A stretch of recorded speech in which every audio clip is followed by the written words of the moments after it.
नमस्कार दोस्तों, स्वागत है आप सभी का दिव्य सृजन में।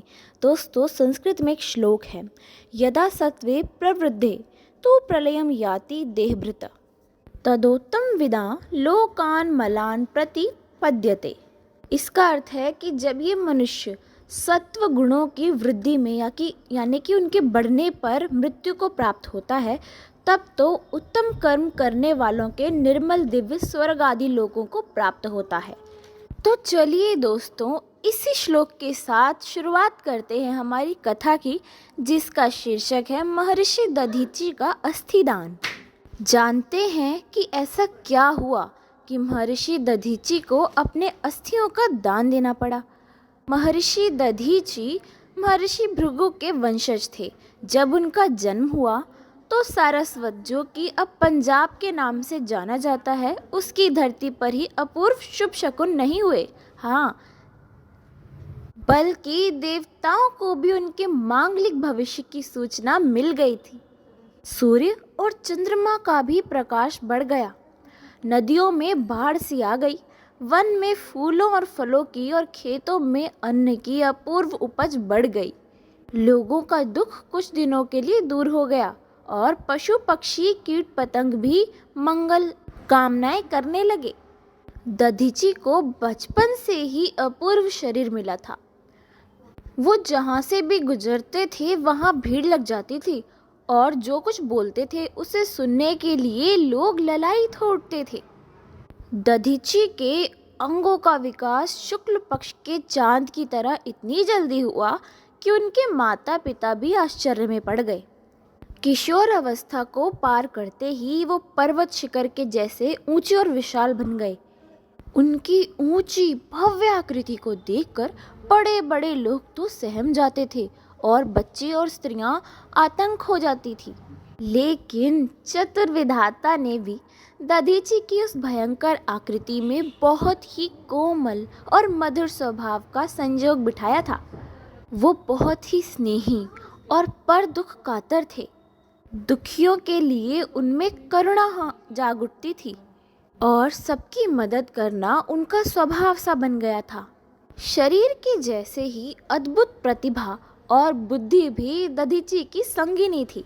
उन्होंने थोड़े से ही समय में सारी विद्याएं अधिगत की और अपनी अपार विनयशीलता, परिश्रम और सेवा से गुरुजनों और अपने साथ पढ़ने वाले सहपाठियों के बहुत ही ज़्यादा प्रेम के पात्र बन गए। थोड़े ही दिनों में दधीचि की कीर्ति चारों ओर फैल गई और धरती पर ऐसा कोई ऋषि मुनि नहीं रहा जिसके मन में दधीचि के महान और मोहक व्यक्तित्व के प्रति श्रद्धा ना हो गई हो। विद्या अध्ययन के बाद दधीचि ने गृहस्थाश्रम में जब प्रवेश किया तो अपने अपूर्वज महर्षि भृगु की आज्ञा से उन्होंने कुरु प्रदेश में बहने वाली सरस्वती नदी के उस पार एक मनोरम किंतु विस्तृत भूखंड में अपना आश्रम बनाया। हाँ, हालांकि उस आश्रम में गृहस्थी के काम आने वाली चीज़ें कम थी, फिर भी थोड़े से ही में संतोष रखने वाले दधीचि को उसमें बहुत सुख मिलता था। उन्होंने उस एकांत स्थल पर फलों और फूलों वाले कई वृक्षों की पंक्तियां लगाई, लताओं और बलरियों के अनेक कुंज बनाए जिनमें वन्य पशु पक्षियों का आवास हो सके। थोड़े ही दिनों में दधीचि के मोहक व्यक्तित्व की वजह से उनका वो संपूर्ण आश्रम मानो स्वर्ग की समृद्धियों से भर गया। कई तरह के फलों और फूलों के वृक्षों और लताओं के घने कुंजों के बीच अनेक प्रकार के वन्य पशु पक्षी से सजे उस आश्रम में वो कठोर तपस्या में निरत रहने लगे और संसार के लोगों से उनका संपर्क मानो हमेशा के लिए छूट गया। जब भी उन्हें कठोर तपस्या से फुर्सत मिलती तो वह शरीर रक्षा के लिए कंदमूल फलादि ग्रहण कर लिया करते, अपने आश्रम के पशु पक्षियों के बीच विहरण करते, मानो घूमते। कभी शेर के बच्चों को बुलाकर उन्हें अपने हाथों से फल फूल खिलाते और कभी विशालकाय हाथियों की पीठ पर नन्हे नन्हे मृग छोनों को बिठाकर आनंद का अनुभव करते। कोई पक्षी यदि उनके जटाजूट में आकर अपने घोंसले की भांति छिप जाने का प्रयत्न करता तो दूसरी उनकी विशाल नासिका और भुजाओं पर वृक्ष की शाखाओं की तरफ उदकने लगता। फूलों पर विहार करने वाले भंवरे उनके कानों में मधुर ध्वनि करने के लिए उतावले हो जाते और फलदार वृक्षों और लताओं के पास पहुंचने पर उनके लिए अपने आप फूल नीचे गिर पड़ते। इस तरह जड़ और चेतन में अभेद दृष्टि रखने वाले दधीची के आश्रम में थोड़े ही दिनों के बाद कोई अभाव जब नहीं रह गया तो वो अनन्य भाव से कठोर तपस्या में निरत रहने लगे। दधीची को धरती पर किसी भी जीव से हालांकि कोई राग द्वेष नहीं था, फिर भी धीरे धीरे अपने आश्रमवासी जीव जंतुओं और लता वृक्षों के आत्मीयता की अनन्य भावना की वजह से उन्हें थोड़ी बहुत आसक्ति ज़रूर हो गई थी, लेकिन इसकी वजह से उनकी तपस्या में कोई भी बाधा नहीं आने पाती थी।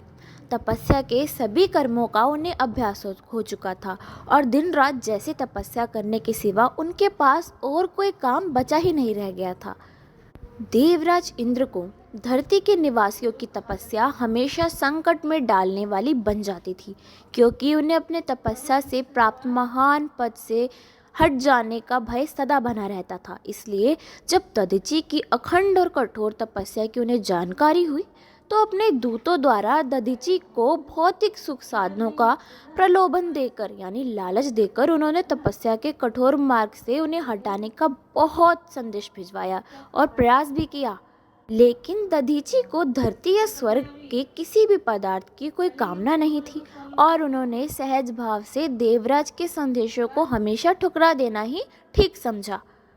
दधीची के लोक विमोहक यानी लोगों को मोह लेने वाले शरीर और व्यक्तित्व की चर्चा से वैसे भी देवराज डरे रहते थे और इधर उनकी कठोर तपस्या को सुनकर तो जैसे उनकी निंद्रा ही भंग हो गई थी। वो हमेशा ऐसे उपायों को सोचने में परेशान रहने लगे जिससे दधीची की तपस्या भंग हो सके। अपने दूतों के निराश हो जाने पर उन्होंने बड़े बड़े ऋषियों और मुनियों को अपनी ओर मिलाना शुरू किया और उनके द्वारा भी दधीची को अनेक प्रकार के लालच दिए। लेकिन दधीची का जन्म सांसारिक सुख साधनों का उपभोग करने के लिए नहीं हुआ था। उनकी पवित्र दृष्टि में उन क्षणिक सुखों की, कुछ पल भर के सुखों की निस्सारता बहुत पहले ही प्रकट हो चुकी थी। उन्होंने देवराज इंद्र के डर को दूर करने के लिए उन ऋषियों मुनियों से साफ साफ कह दिया, मैं इंद्र का पद नहीं चाहता, क्योंकि मेरे इस आश्रम में मुझे अक्षय सुख, शांति और आनंद मिलता है। वो देवलोक या नंदन कानन में कहीं भी देवराज को कभी नहीं मिल सकेगा। और भला मुझे इंद्र का पद लेकर करना भी क्या है, जिसका विनाश कभी न कभी निश्चित है। मैं तो उस अक्षय पद को प्राप्त करना चाहता हूँ जो देवराज इंद्र के लिए भी दुर्लभ है। लेकिन महर्षि दधीचे के इन आश्वासनों पर भी देवराज इंद्र को कभी विश्वास नहीं होता था। वो सोचते थे कि धरती पर आज तक तो ऐसा कोई तपस्वी हुआ नहीं है जो इंद्र के पद को ठुकरा सके। दधीची का शरीर और व्यक्तित्व भी इस प्रकार का है कि जब वो एक बार इंद्र का पद प्राप्त कर लेंगे तो अन्य इंद्रों की भांति उन्हें अपदस्थ करना संभव न होगा। इसलिए जब संदेशों से दधीची की तपस्या खंडित नहीं हुई तो इंद्र ने देवलोक की सबसे सुंदर अप्सरा अलम्बुशा को दधीची का तप भंग करने का कारण सौंप दिया। सुंदरी अलम्बुशा का चरित्र बहुत अलौकिक था। वो इंद्रलोक की शोभा थी, इसलिए इंद्र की प्रार्थना स्वीकार कर उसने दधीची की तपस्या को भंग करने का दुष्कर कार्य जब स्वीकार कर लिया तो उसे कोई चिंता नहीं हुई।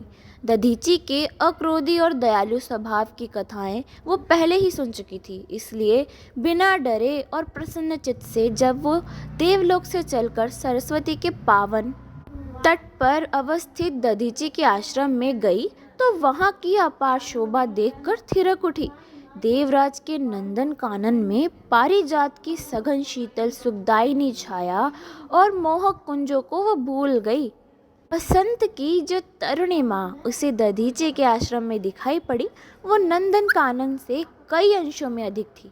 उससे तो विश्वास ही नहीं हुआ कि मृत्यु लोक के एक भूखंड में भी ऐसी अलौकिक प्राकृतिक छवि दिखाई पड़ सकती है। उसकी नज़रों में तो पहले इंद्रलोक ही सबसे ज़्यादा सुंदर दिख पड़ता था। वो बड़ी देर तक उनके आश्रम की शोभा निहारने में ही खुद को और अपने काम को भूल गई। वो सोचने लगी कि जिस महान इंसान को इस धरती पर ही इतना सुख और समृद्धि का सुलभ आश्रम प्राप्त है, वो अनेक संघर्षों से संकुलित देवराज के पद की अभिलाषा क्यों करेगा। बड़ी देर तक तो वो इसी सोच में पड़ी रही कि क्या करें और क्या ना करें, लेकिन देवराज की आज्ञा का पालन तो उसे करना ही था, क्योंकि यहाँ आकर भी वो यदि दधीची से भेंट नहीं करती तो दोहरी हानि थी। देवराज तो नाराज होते ही दधीची के भी देव दुर्लभ व्यक्तित्व का दर्शन करने से भी वो वंचित होती। इसलिए वो आश्रम में ही दधीची को ढूंढते हुए आगे बढ़ने लगी। बहुत ही सुंदर शाम का समय था। उस समय महर्षि दधीची पुण्य सलीला सरस्वती में स्नान कर सूर्याभिमुख होकर देवताओं का तर्पण कर रहे थे। उनके मुखमंडल पर सूर्य की किरणें पड़ रही थी, जिससे कि उनका मुखमंडल और भी ज़्यादा तेज से भर गया था। सरस्वती नदी का प्रवाह बहुत ही वेगवान था, यानी बहुत ही तेजी से बहता था। अलम्बुशा ने अपने पूरे जीवन में ऐसा मोहक व्यक्तित्व कहीं नहीं देखा था। एक से बढ़कर एक तेजस्वी और मनोरम व्यक्तित्व वाले देवताओं को रोज देखने की वो अभ्यासिनी थी, लेकिन दधीची के मोहक शरीर, अनुपम सौंदर्य और अंग विन्यास की देखकर वो खुद को भूल गई। वो तो समझ भी नहीं सकी कि विधाता के द्वारा ऐसी मांगलिक और मोहिनी रचना, यानी इतने सुंदर महर्षि दधीची की रचना इस धरती पर संभव भी है क्या। फिर तो कोशिश करने पर भी वो अपने मन को रोक न सकी और जल्दी से जल्दी वो जल में वहाँ पहुँच गई जहाँ महर्षि दधीची अपने तर्पण में ध्यान मग्न थे। अलम्बुशा को देखकर महर्षि दधीची भी बहुत आश्चर्य में पड़ गए। आज तक उनके उस परम एकांत आश्रम में किसी नारी का कभी भी पैर तक नहीं पड़ा था। इसलिए थोड़ी देर तक वो पलक झपकाए बिना अलम्बुशा की ओर देखते रहे और चकित होकर देखते रहे, लेकिन थोड़ी ही देर में अलम्बुशा की अलौकिक सुंदरता, सहज प्रेम और चंचल भाव भंगिमा के वश में होने पे वो खुद को बचा नहीं सके। देवराज इंद्र की अभिलाषा पूरी हुई और महर्षि दधीची का तप उनके बहुत कोशिशों के बाद भी खंडित हो गया। महाभारत का कथन है कि अलम्बुशा के मोहक दर्शन से महर्षि दधीची का मन बहुत ही विचलित हो गया और उनका तेज सरस्वती नदी की धारा में गिर पड़ा, जिसे सरस्वती ने अब स्वयं अपनी कुक्षी में धारण किया, क्योंकि वो ऐसे परम तेजस्वी और महिमाशाली महर्षि के तेज को व्यर्थ नहीं जाने देना चाहती थी। समय आने पर सरस्वती के गर्भ से एक बहुत ही तेजस्वी पुत्र की उत्पत्ति हुई, जिसे लेकर वो दधीची के आश्रम में गई और अनेक ऋषियों के समक्ष उन्हें सौंपती हुई उसकी उत्पत्ति का कारण भी बताया। महर्षि दधीची को पुत्र की प्राप्ति से बहुत प्रसन्नता हुई और उन्होंने उसको बड़े प्रेम से अपनी गोद में ले लिया। उस अलौकिक, तेजस्वी और अद्भुत सुंदर पुत्र को महर्षि दधीची बड़ी देर तक अपनी गले से लगाए रहे और उसका मस्तक सूंघते रहे। उन्होंने अपने इस काम में सहायता देने वाली सरस्वती को कई आशीर्वाद दिए। बहुत दिनों तक सरस्वती ने दधीची के उस बेटे सारस्वत का बहुत अच्छी तरीके से पालन पोषण किया, जो आगे चलकर अपने पिता की ही तरह परम तेजस्वी, प्रतिभाशाली और वेद शास्त्रों का पारगामी प्रकांड पंडित हुआ। उसका शरीर भी बहुत कुछ दधीची से मिलता जुलता था। पुराणों का तो कहना है कि एक बार जब कुरु प्रदेश की धरती पर 12 वर्षों की अनवरत अनावृष्टि हुई और चतुर्दिक अकाल पड़ जाने पर, माने चारों ओर अकाल पड़ जाने के कारण बहुत वेद शास्त्रों के ज्ञाता ऋषियों मुनियों का भी शरीर अंत हो गया, तो दधीची के बेटे सारस्वत ने ही श्रेष्ठ ब्राह्मणों को फिर से वेदों और शास्त्रों का विधिवत अध्यापन करवाया।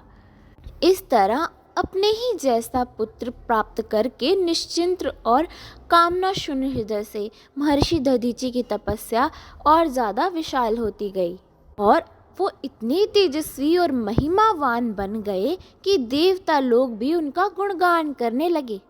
लेकिन इसके बहुत दिनों बाद एक बार देवताओं पर सम्राट वृत्र का क्रूर दमन चक्र चला। वृत्रासुर का तेज और पराक्रम अद्भुत था। वो ऐसा देव पीड़क था कि सपने में भी देवताओं को चैन नहीं लेने देता था। देवराज इंद्र तो उसका नाम सुनकर ही कांप जाते थे। बताते हैं कि वृत्रासुर को मारने से सक्षम इंद्र के पास कोई ऐसा शस्त्रास्त्र नहीं था जिसे वो क्षण भर में ही निष्फल न कर देता हो। ऐसा कोई बाण और ऐसी कोई शक्ति नहीं थी जो उसके सामने जाते ही निष्फल होकर नीचे ना गिर पड़ती हो।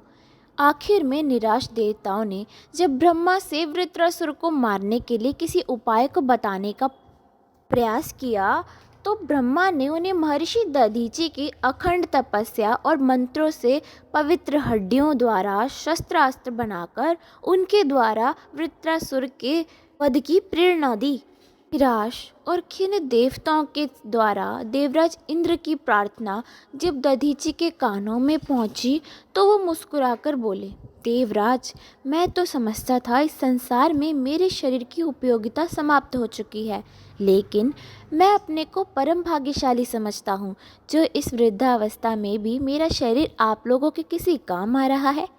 फिर तो महर्षि दधीचि ने बिना किसी विषाद और चिंता के बड़ी प्रसन्नता के साथ योग बल द्वारा अपने प्राणों को छोड़ दिया और वो उस ब्रह्म में लीन हो गए जिसकी प्राप्ति के लिए जीवन भर तपोरत रहे। देवताओं ने उनके निर्जीव शरीर से उनकी विशाल हड्डियों को निकालकर उनके द्वारा अनेक प्रकार के भीषण शस्त्रास्त्र बनवाए और उन्हीं गदा, चक्र, वज्र, परिदंड आदि विविध दिव्यास्त्रों द्वारा बड़ी सुगमता से बहुत आसानी से वृत्रासुर का समूल नाश कर दिया, जिससे देवताओं को बहुत लंबे समय की सुख और शांति मिली। इस तरह महर्षि दधीचि ने अपने जीवन भर और मृत्यु के बाद भी धरती के निवासियों और स्वर्ग के देवताओं का महान उपकार किया, जिसकी चर्चा पुराणों में बहुत ही मार्मिकता और श्रद्धा से दी गई है। जिनके सब पाप नष्ट हो गए हैं, जिनके सब संशय यानी कि संदेह ज्ञान द्वारा मिट गए हैं, जो सारे प्राणियों के हित में रत हैं, लगे रहते हैं और जिनका जीता हुआ मन निश्चल भाव से परमात्मा में स्थित है, वो ब्रह्मवेत्ता पुरुष शांत ब्रह्म को प्राप्त होते हैं, जैसे महर्षि दधीचि हुए।